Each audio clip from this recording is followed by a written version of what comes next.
Oh, you mow your lawn every single week, water it constantly, and it still turns brown the second summer heat hits. What if I told you there's a way to replace your entire lawn and never touch a mower again? Today I'm showing you 6 zero-maintenance plants that can take over your lawn in as little as 30 days. No mowing, no watering headaches, and most of these actually choke out weeds on their own. Stick around till number 4, it's the one that spreads so fast, most nurseries won't even tell you about it because they don't want you to stop buying grass seed. Hey, welcome back to the Garden Sage. If you're tired of spending your weekends behind a mower, or watching your lawn die every summer no matter how much you water it, this video is for you. Here's the truth. Grass is actually one of the highest maintenance things you can plant. It needs constant water, regular mowing, fertilizer, and it still turns patchy and brown under heat stress or shade. Ground covers do the opposite. Once established, most of these need zero mowing, minimal water, and they actually get denser and healthier over time, not weaker. I picked these 6 based on 3 things: how fast they spread and fill in, how little maintenance they need long-term, and whether they can actually handle foot traffic like a real lawn. Let's get into number 1. Plant number 1 is creeping thyme, and if you want something that looks and feels almost like a soft lawn, this is your best starting point. Creeping thyme grows as a dense, low mat, typically staying just 2 to 4 inches tall, which means it genuinely never needs mowing, not just rarely.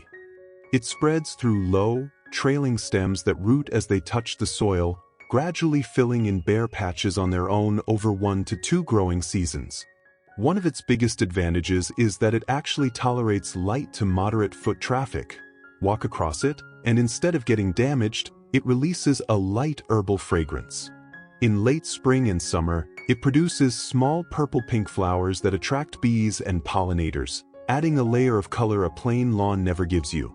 It thrives in full sun and well-drained soil, and once its root system is established, usually after the first season, it becomes genuinely drought-tolerant, needing a fraction of the water a traditional grass lawn requires. Cost-wise, small plugs typically run $8 to $15 each, and for full coverage, they're usually spaced about 12 inches apart.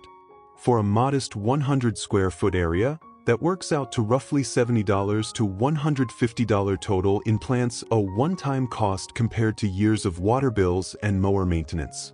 One honest note: creeping thyme does not tolerate heavy, constant foot traffic the way a mowed lawn does. It's better suited for pathways, side yards, or areas with light use rather than a space where kids play sports daily.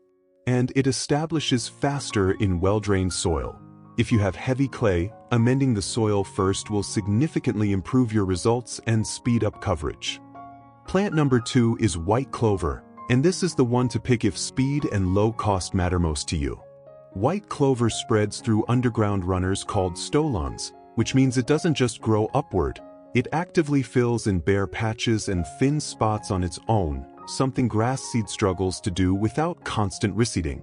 Here's a genuine bonus most people don't know. White clover is a nitrogen-fixing plant, meaning its roots pull nitrogen from the air and deposit it into the soil. Over time, this can reduce or even eliminate the need for fertilizer in that area, a real cost and time saver. It also tends to stay greener during drought stress than traditional grass, since its root system draws moisture more efficiently. It handles moderate foot traffic reasonably well, making it one of the more practical grass alternatives for yards that still see regular use. Seed cost is genuinely one of the cheapest options on this list. Around $10 to $20 typically covers a standard residential yard, especially when overseeded into existing thin grass rather than starting from bare soil. An honest caveat here: white clover attracts bees when it flowers, which is great for pollinators, but worth knowing if anyone in your household has a bee allergy or if you have small children who play barefoot in the yard. Some people choose to mow it periodically specifically to reduce flowering if this is a concern. It grows well in both full sun and partial shade, making it more flexible than several other options on this list, and it's genuinely one of the fastest, most beginner-friendly ways to start reducing your lawn's maintenance burden. Plant number 3 is creeping phlox, And this is the pick for anyone who wants their lawn replacement to actually look like a designed garden feature, not just a maintenance fix.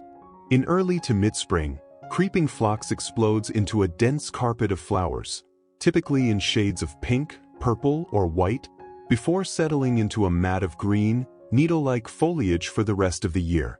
It's genuinely one of the most visually striking ground covers you can plant.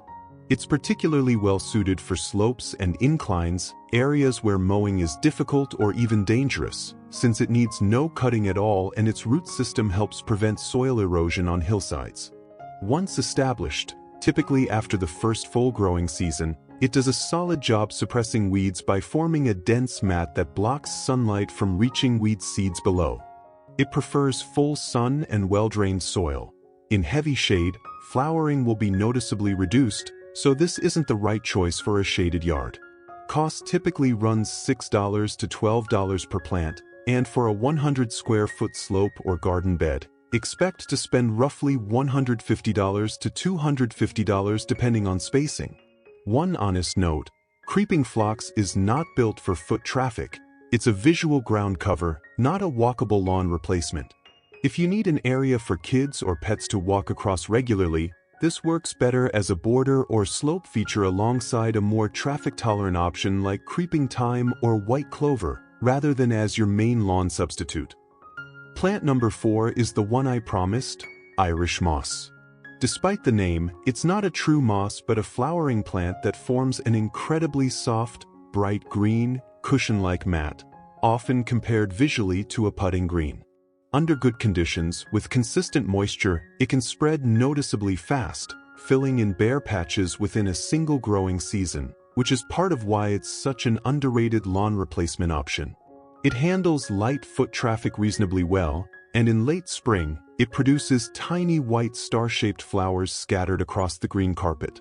It prefers partial shade to full sun and, importantly, needs consistently moist soil, especially while establishing. This is not a drought-tolerant, plant-and-forget option in its first year.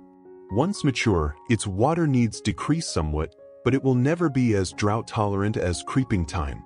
Cost typically runs $10 to $18 per plant, and because it spreads well once established, you generally need fewer plants per square foot compared to slower-growing options. Being transparent here, Irish moss performs best in cooler, more humid climates and can genuinely struggle in hot, dry summer conditions without regular watering. So if you're in a consistently hot, arid region, this may need more irrigation than some of the other options on this list to thrive. It's an excellent choice for shaded yards, areas under trees, or regions with mild summers, but check your specific climate zone before committing to a large planting. Plant number 5 is Vinca minor, also called periwinkle, and this is genuinely one of the lowest maintenance options on this entire list once it's established. Its biggest strength is shade tolerance. It handles areas under trees and along fences where grass typically struggles or dies out completely due to lack of sunlight. It spreads through trailing stems that root as they touch soil, gradually forming a dense, glossy green mat that effectively chokes out competing weeds. In spring, it produces small, delicate purple flowers scattered across the deep green foliage, adding seasonal color without any extra effort on your part. It tolerates both full shade and partial sun, and once its root system is established, typically after one full growing season, it requires minimal watering and essentially no ongoing maintenance. Cost is one of the more affordable options here, typically $5 to $10 per plant, and because it spreads aggressively once established, a modest number of starter plants can fill in a shaded area over 1 to 2 seasons. An important, honest caveat: Vinca minor can spread aggressively beyond its intended area if left unchecked, and in some regions it's classified as having invasive potential in natural or wooded areas adjacent to gardens. It's a great fit for a defined lawn space, but if your yard borders a wooded area or natural space, it's worth checking your local extension office's guidance and possibly installing a physical edging barrier to keep it contained to where you actually want it. Plant number 6 is Ajaga, also known as bugleweed, and this is the pick for anyone who wants their lawn replacement to also actively fight back against weeds. Ajaga forms a dense, low carpet, and its foliage often comes in striking dark purple-bronze tones rather than plain green, giving your yard a distinct, designed look rather than just a lawn substitute. In spring, it sends up small spikes of blue-purple flowers that add further visual interest. It handles both sun and partial shade well, making it one of the more flexible options here, and it spreads through above-ground runners that root readily, filling in an area at a solid, reliable pace. Once mature, it's genuinely one of the more weed-resistant ground covers on this list. Its dense growth habit blocks light effectively enough that most weed seeds simply can't establish underneath it. Cost typically runs $6 to $10 per plant, and for a 100 square foot area, expect to spend roughly $150 to $250 depending on spacing and starting plant size. One honest note to close on: like Vinca minor, Ajaga can spread beyond its intended boundaries if not contained, particularly in consistently moist conditions, so a simple edging barrier along pathways or garden borders is a smart, low-cost way to keep it exactly where you want it. As always, growth rates and spread will vary based on your specific climate zone and soil conditions, so it's worth checking with a local nursery for advice specific to your region before large-scale planting. So let's bring it all together. If you want something that handles light foot traffic like a real lawn, go with creeping thyme or white clover. Both are genuinely walkable once established. If your yard is mostly shade, Vinca minor is your strongest option, hands down. Want visual impact along with coverage? Creeping phlox and Ajaga both bring serious color on top of function. And if you want the fastest possible spread in a cooler, more humid climate, Irish moss is hard to beat. Every yard has different sun exposure, soil type, and foot traffic needs, so I genuinely recommend matching the plant to your specific conditions rather than picking based on looks alone. And when in doubt, a quick check with your local nursery or extension office will tell you exactly what performs best in your climate zone. One mistake to avoid: don't skip consistent watering during the first few weeks while these establish, or they won't spread properly. After that, most of these are basically hands-off. If this saved you from another summer of mowing and watering, hit subscribe. I've got more budget-friendly, zero-maintenance garden hacks every week. Which one are you planting first? Let me know in the comments. See you in the next video.